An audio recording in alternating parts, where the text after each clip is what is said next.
Ala lil isyalla wa ma'na fi wa'an bi'an tajawuzan anaman qadfaton. Ala bermula huruf ala itu lil isyalla untuk faedah isyalla atau di atas. Wa makna fi dan maknanya fi yakni faedah zorfiyah. Wa an dan maknanya an yakni faedah mujawazah. Bi'an dengan huruf an tajawuzan terhadap makna mujawazah atau melewati, ana menghendaki siapaman seseorang qadfaton yang sungguh cerdas siapaman. Ala menunjukkan makna di atas dan menunjukkan maknanya fi dan menunjukkan maknanya an. Jadi ala itu punya 3 faidah ya.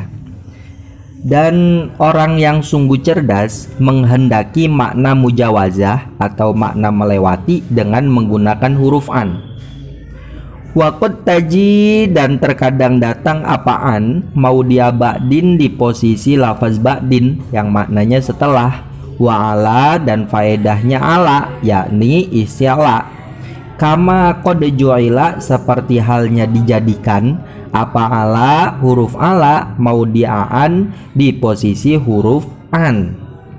Terkadang an datang menempati posisi lafaz ba'din dan ala sebagaimana ala sungguh telah dijadikan pada posisi an. Nah, kemudian kalau an ini juga punya 3 faedah. Yang pertama adalah mujawazah, yang kedua adalah menunjukkan maknanya ba'din yakni setelah, dan yang terakhir adalah menunjukkan maknanya ala yang isti'la gitu.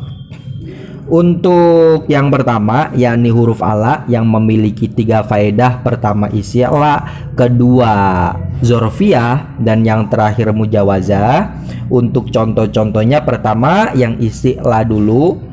Nanti isya'la ini maknanya kan di atas gitu ya.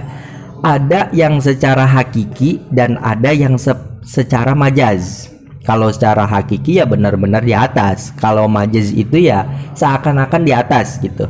Untuk contoh yang istilah hakiki seperti contoh Zaidun ala sutahi. Zaidun bermula Zaid itu ala suthi di atas loteng. Nah, ala di sini faedahnya adalah isyala. Kenapa? Karena dia menunjukkan makna di atas.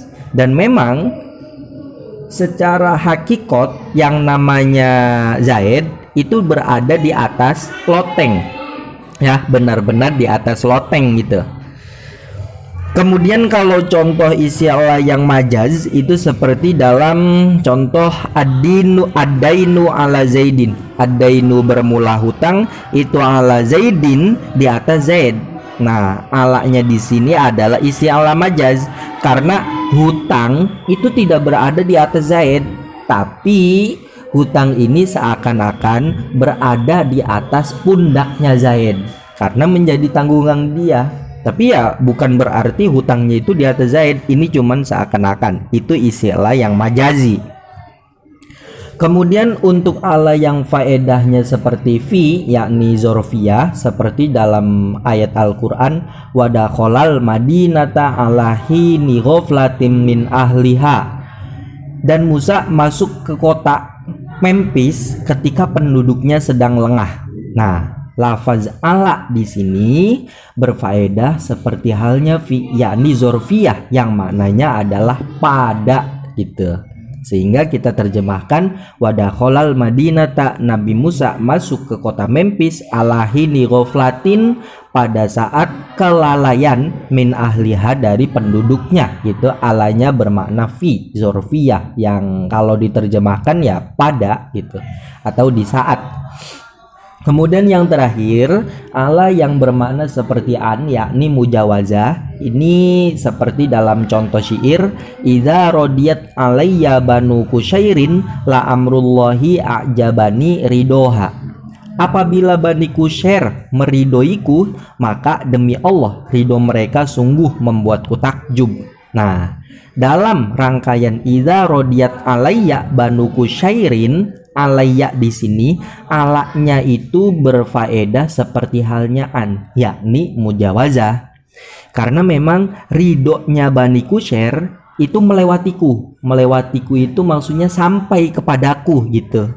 Ridhonya Bani Qushair sampai kepadaku, sehingga alaknya itu bermakna seperti an, yakni mujawazah yang artinya melewati. Tapi kalau dalam konteks di sini melewati itu bukan hanya sekedar lewat ya, tapi sampai gitu maksudnya. Itu beberapa faedah yang dimiliki oleh huruf ala. Kalau untuk contoh-contoh an beserta faedahnya, yang pertama, an memiliki faedah asli berupa mujawazah. Contohnya seperti Roma itu sahma anil qausi. Roma itu melempar siapa aku asahma terhadap anak panah, anil qausi melewati busur panah. Nah, an di sini faedahnya adalah mujawazah yang maknanya melewati. Makanya tadi terjemahnya anil qausi melewati busur panah. Saya melempar anak panah melewati busur panah gitu. Kemudian untuk faedahan yang kedua yakni bermakna ba'da atau terjemahnya setelah. Seperti dalam ayat Al-Qur'an, latar kabunna tobakon an tobakin.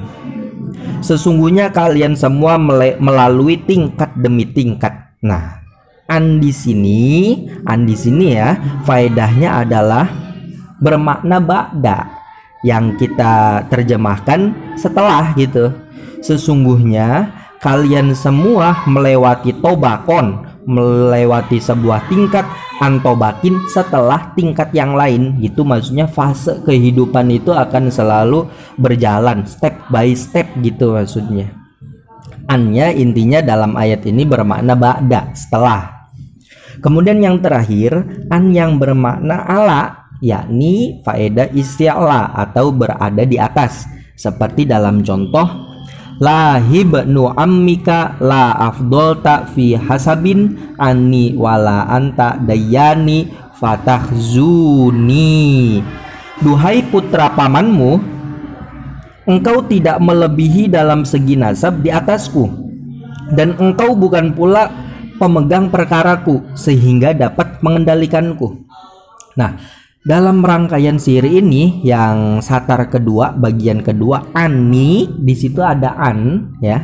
An ini faedahnya adalah isyala karena dia bermakna ala, yang isyala itu tadi. Jadi kamu itu bukan orang yang berada di atasku gitu ya, berada di atasku dari segi nasab. Nah, ini juga berarti termasuk istilah majaz, karena nasab seseorang berada di atas nasab orang lain itu kan tidak secara fisik, tidak secara konkret bentuknya, tapi hanya secara majaz. Karena memang nasabnya lebih tinggi, ini seakan-akan ya berada di atas orang lain, nasab seseorang gitu.